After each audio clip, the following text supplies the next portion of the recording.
Bueno, nosotros regresamos a los estudios de Quito y ya tenemos la presencia de Diego Diéguez, argentino, integrante de la Sociedad Argentina de Análisis Político, para hablar sobre la judicialización de la política en época electoral. Mi querido Diego, qué gusto verte luego de poco tiempo realmente. Estuviste para la cumbre de consultores políticos recién, estás acá y ahora la pregunta es, todo este tema, cuando hay época electoral, parece que se intensifican las denuncias y los procesos judiciales. Por supuesto. Gracias, Carlos, ante todo por la invitación. Y bueno, esto es un fenómeno que, como yo te había contado ya hace un tiempo, lo vengo investigando desde hace años, ¿no? Hay ciertos patrones en épocas electorales que tristemente se repiten. Y por lo general es un arma o una serie de herramientas de la oposición hacia el oficialismo que sea. En épocas electorales nos acordamos de reflotar cuestiones vinculadas a sospechas sobre diversos actos de corrupción. O sea, no tiene que ver con ideologías, tiene que ver con estrategia de campaña. Exacto. No tiene que ver con ideología.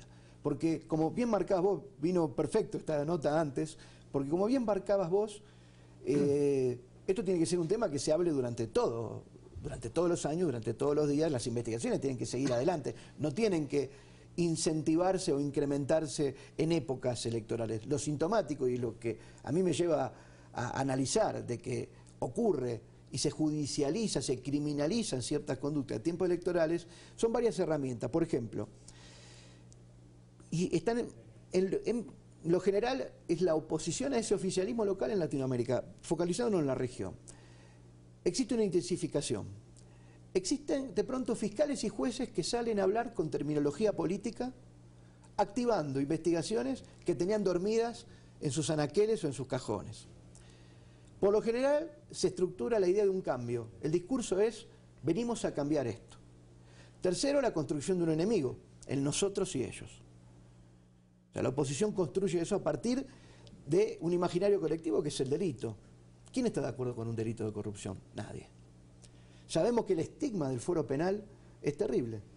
Yo ventilo una acusación y tal vez en cuatro años haya una absolución. Pero no solo pasa por el tema de la judicialización en épocas electorales de presuntos hechos de corrupción, que eso debería, como dices bien tú, tratarse durante todo el tiempo y perseguirlos durante todo el tiempo al acto y al hecho de corrupción y sancionar a los responsables. Sino es que esto viene acompañado también a través de campañas sucias en redes sociales, donde se estigmatiza incluso la imagen y la reputación de las personas y ni siquiera con una denuncia presentada o solicitando la indagación en fiscalía, sino simplemente 140 caracteres y le jorobaron la reputación a un tercero.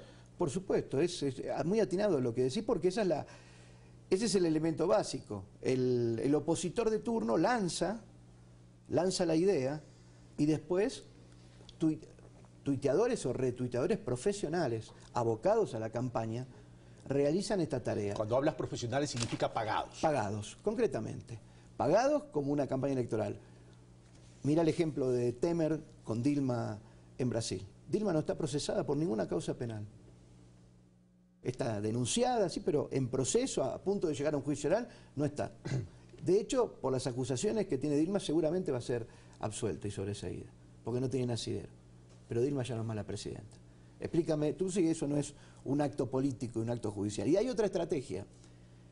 El Poder Judicial en Latinoamérica ha hecho el mejor esquema de marketing de la invisibilidad. Le echa siempre la culpa al Poder Político, al Poder Ejecutivo, como si el Poder Judicial no fuera en poder en sí mismo. Como si Odebrecht pudiera coimear solamente al mundo político, al mundo ejecutivo, y no pudiera comprar jueces.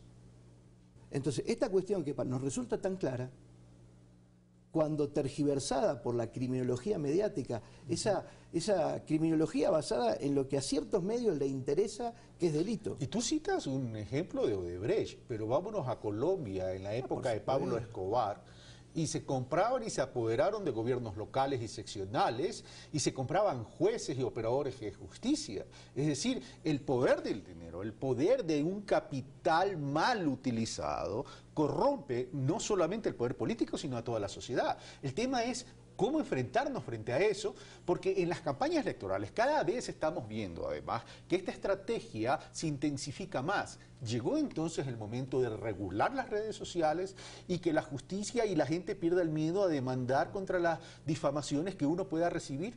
Sí, por supuesto, totalmente. Esto es algo que venimos trabajando en la Argentina. De hecho, ya hay algunas leyes a propósito de esto, porque Argentina no está exenta a este fenómeno. De hecho, el presidente Macri llega al poder sustentado en esta estrategia. Hoy la expresidenta desfila por tribunales constantemente. Cuando dices que Macri llega al poder sustentado en esta estrategia, ¿te refieres a todas las denuncias contra la presidenta Cristina Kirchner? Exacto. Entonces, llega por eso. O sea, digo, dentro de otros factores y de esa necesidad de cambio.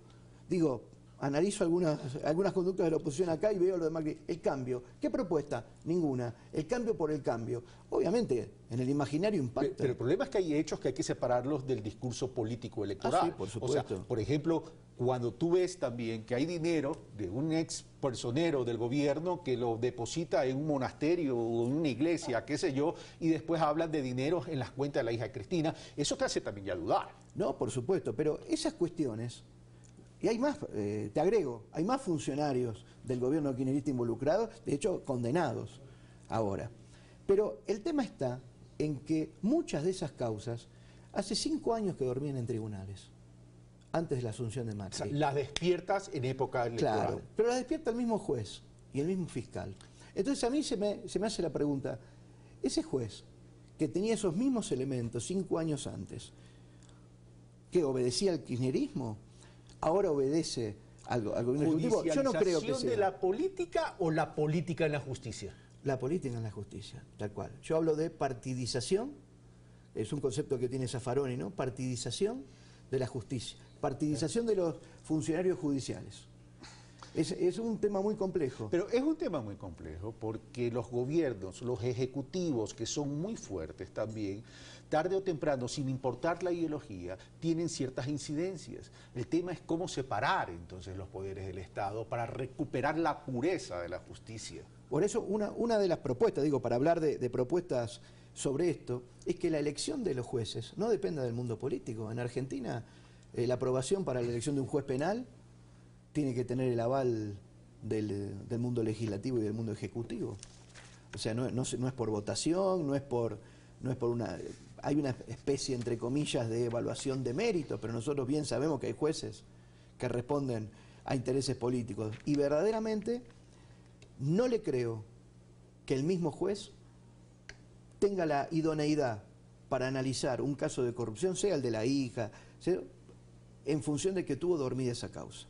Porque los hechos que vos relatás son hechos que ya se sabían de antemano y pierde legitimidad. Entonces ese juez tiene que apartarse de la causa. Como también, y con esto ya termino simplemente con un comentario, como aquel, no me acuerdo si era juez o fiscal, que participaba en marchas públicas en contra de Lula. Tal cual. Y adoptó un rol de salvador de la patria. Y el Poder Judicial debe, Carlos, y te robo un minuto más, debe responder a través de sus sentencias. Porque esa es la verdadera independencia del Poder Judicial.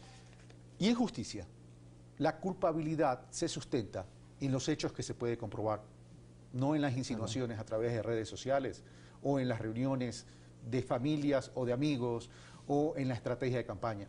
La justicia siempre se deberá sustentar en los hechos que se puedan comprobar.